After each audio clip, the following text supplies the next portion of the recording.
My grandmother, she's the one who got me into it. My uncles, my mom did it, but my grandma started it all. Tuesday, Wednesday, Thursday, we were in the alley. That's how I stayed out of trouble.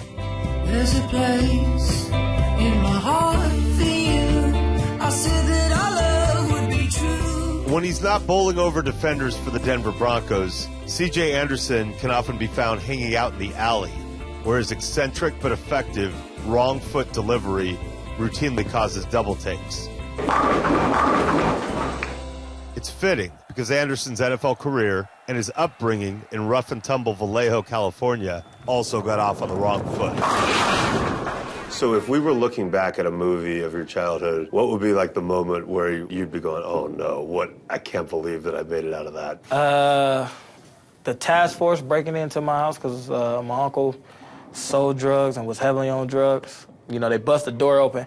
My grandma got hit by the doors. They're flashing flashlights in our eyes. I mean, we have school the next morning. I can remember from 8 years old all the way to 18 staying in that neighborhood. I was just so used to it. The gunshots has happened here and there. I mean, that's how I thought life was.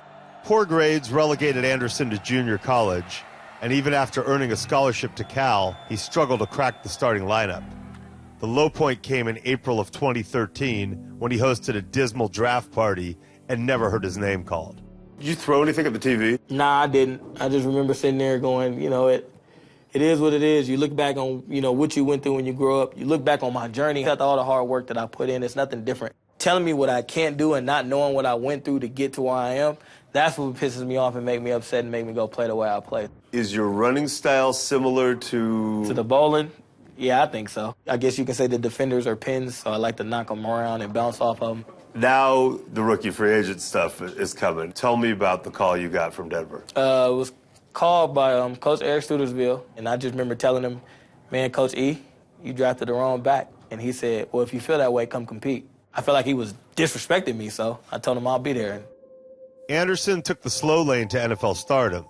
He lost his starting job in 2015, but rallied to reclaim it in the postseason, and he was the offensive star of Super Bowl 50. You go off in the Super Bowl, confetti's falling, you're thinking, now I've arrived. Yeah, I'm here. I made it. And then, a month later, the Broncos gave you the low tender. Yeah. My agent, he called me and said, hey, man, don't be surprised. Denver's going to low tender you. I clearly told him, no way I'm getting low tender. It made me feel like I was a good player, but not a great player. I go through the process and, you know, Miami offers and Mr. Elway matches it, and he said, we're going to bring you back from what you've done, but more for what you're going to do for us in the future. And then he said, man, don't ever worry about it. We love you. So the Broncos became home when I felt that from Mr. Elway. There's a place in my heart for you. I said that Didn't I tell you that's how it was going to go? Now the undisputed kingpin of the Broncos backfield, who has rolled 300 games and competed in a pair of PBA Tour events, is perfectly positioned to punish opposing defenders. I just try to be physical, make people feel your story. You know, you went through the things you went through, and you've seen all of that. There's a lot of people in that league who's been through what you've been through, but then there's a lot of people in that league who don't know anything about that lifestyle, so you gotta let them know. This ain't easy over here.